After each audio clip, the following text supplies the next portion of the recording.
嘿，大家好，我是汉民基督教医院的肝胆肠胃科叶婉婷叶医师。那今天要来跟大家分享一个大家常见但是可能会忽略的议题，就是慢性咳嗽与胃食道逆流的关系。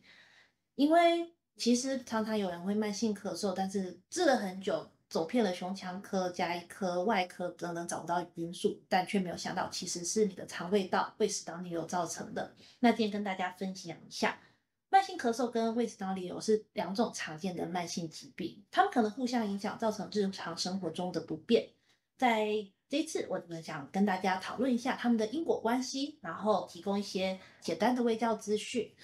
协助就是大家更好理解这两种疾病的关系，那要怎么好好的处理它。我们慢性咳嗽的就是原因跟症状。所谓的慢性咳嗽是指超过就是3周以上的咳嗽，它可能是多种原因引起的，不管是吸入性的过敏，或者是说慢性支气管炎、气道的发炎等等，都会引起慢性咳嗽。那当我们讨论慢性咳嗽的时候，其实我们常常会忽略了这胃食道逆流的可能性。慢性咳嗽跟胃食道逆流的关系到底是怎样的呢？胃食道逆流指的是胃酸跟其他就是胃部液体的逆流进入食道，那这可能会导致我们食道组织黏膜的受损，那甚至如果太严重的话，有可能造成组织的病变，甚至有癌症的可能。那同时，这些胃酸会刺激我们的喉咙、肺部，引起咳嗽。那当胃酸进入食道，它还会刺激我们食道里面的神经，导致就是这种咳嗽反应的引起。所以有时候我们治疗咳嗽治疗久的时候，其实要去想到有没有可能一直没有好，是我们胃食道逆流造成的因素，有没有同时存在这个问题？那要如何去预防就是这种胃食道逆流造成的慢性咳嗽呢？第一点就是我们要注意我们的饮食，我们要避免食用过多油腻、辛辣，或者是说就是刺激性的食物，像是咖啡、茶、酒、巧克力等等，其实都是。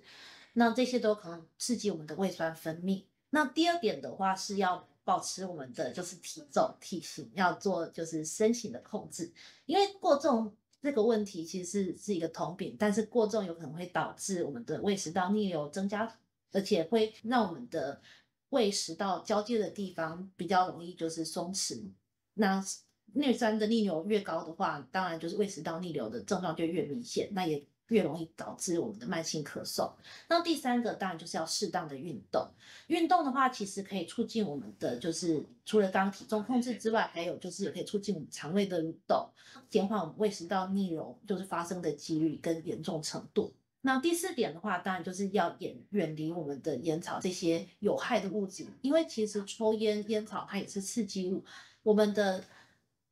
呼吸道跟食道其实是前后的关系。当我们吸一口烟的时候，它不是只会进入我们的肺部，它也会进入到我们食道。所以说，如果说就是有抽烟的民众，可能会建议大家要戒烟，就是要远离烟草。当远离烟草的时候，我们就是可以减少胃食道逆流的发生，因为烟草其实它会降低我们食道的闭合能力，就增加胃食道逆流发生。所以烟草真的是一个就是对生活中可能比较有害的物质，希望大家可以戒掉。如果说以上的就是健康卫教方法还没有办法很好的改善的话，可能就是就医就是最后的选择。那我们有哪些治疗呢？有两种，第一个就是药物的治疗。那药物的话，我们会开立一些就是抗酸的药物，像是 PPI 就是质子绑谱抑制剂，或是一些就是氢离子抑制剂等等，来减缓我们胃酸的分泌，来降低就是胃食道逆流的状况。那胃酸刺激变少之后，慢性咳嗽的状况自然也会减少。那第二个是，如果说胃食道逆流就是在药物治疗之后还是很严重，没有办法很好的控制的话，其实会建议大家，如果治疗了2、3年还是一样，我们有一些就是新型的内视镜手术，可以不用到动刀就可以帮忙处理胃食道逆流这个部分。那以上的资讯就是跟大家分享，慢性咳嗽跟胃食道逆流是两种常见的问题，但是有时候他们会就是互相影响，造成生活中的不便。那希望大家都可以通过就是生活改善的方式，或是说来寻求就医，来药物的帮忙，适当的治疗，处理这些问题。那处理完之后，就是可以提升我们的生活品质。所以说，如果您或您的家人有类似相关的问题的话，也可以欢迎来